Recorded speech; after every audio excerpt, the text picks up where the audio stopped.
bottom position and another one just above it. Now make yourself a tray out of aluminum foil to catch the drippings. Place that on the bottom rack, and then put your steak right on the rack above. Make yourself a foil snake and use that to keep the door open just a little bit so the broiler won't turn off when the oven gets too hot.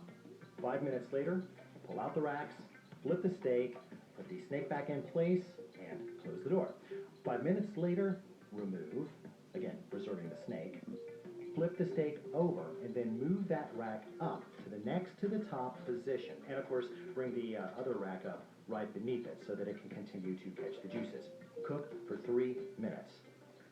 Then flip the steak one final time and cook for yet another 3 minutes. Remember, these times are approximate. They're going to depend on the strength of your broiler and the size of your steak. Oh, and don't forget to rest it.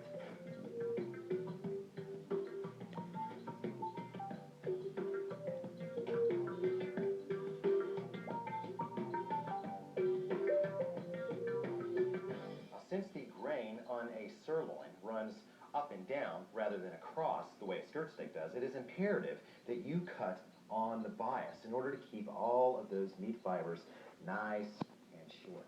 Yeah, there you go. Now you're always going to be able to control this process better if you cut inwards towards you. Think of the knife as a baseball bat rather than a frisbee, if you get my point.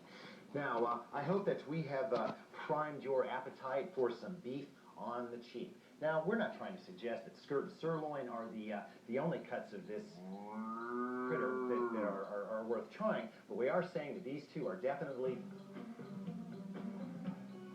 You know, there are probably a dozen homemade sauces that would be perfectly at home on this meat, but that's another episode. I just can't say it.